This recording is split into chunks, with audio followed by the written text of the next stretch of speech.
Okay guys, welcome back. It's gonna be an ultra short video. It has to do with getting paid training and becoming a professional detailer or starting your detailing business. What I want to address is what I call the elusive obvious, which is a contradiction. How can something be elusive and obvious at the same time? Something a lot of guys don't think about is their size, and this is why you make a perfect test model in this moment. Notice I went with test model and not test dummy, because you're no dummy.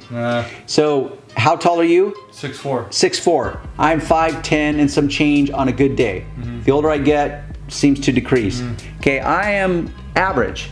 Average height in the United States, I believe, is 5'10" for a guy. What a lot of guys don't realize until they have done it themselves, and when I consult with guys, and I consult with guys all over the world, and there's a couple things I want to address very quickly here, but one of them is just the size of themselves, the condition that they are, how agile are they? Have they ever actually worked a manual job in their life? Do they know what hard work is? No. I promise you, if you lined up 1,000 guys and you said, how many of you guys know what hard work is? Guess how many hands would probably go up? Right, not many. No, actually the opposite. I believe most people think they know what hard work is. They're like, oh, I do. I had this really, really hard job one time. Yeah. It's like, dude, you have no idea. You've got to build to sustain this. Okay, so what kind of shape you're in? How tall are you? What's your dexterity skills? What's your agility skills?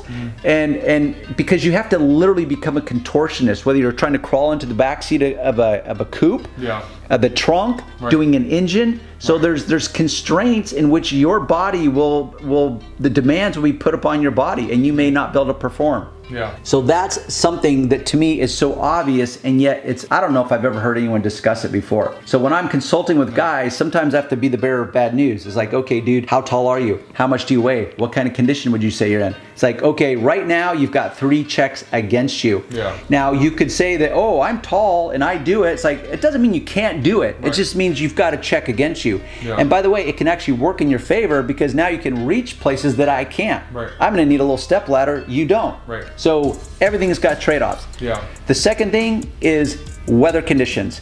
We in Southern California, we are spoiled silly. We have like the best weather in the world. So our open for business sign is basically open 12 months out of the year. Basically. We occasionally get rain, and that's gonna put us out of business for a day or 3 days, maybe a week at best, but that's about it. What part of the world are you in? What kind of weather conditions are you contending with? The third thing is demographic, meaning specifically how much disposable income do the people of that area have? Are you living in an affluent community? Are you living in what would be considered a middle class to low income community?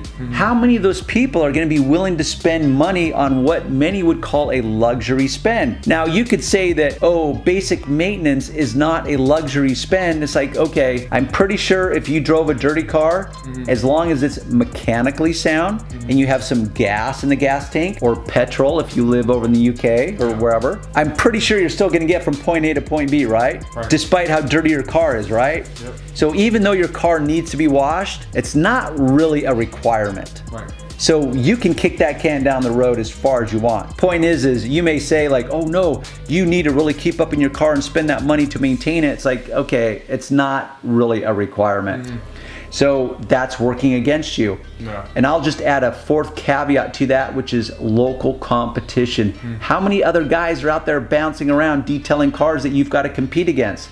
So those are 4 big variables. And I want to put this under the context of training. Should you get training? Because I'm pretty confident that most training facilities are not asking these basic questions of guys.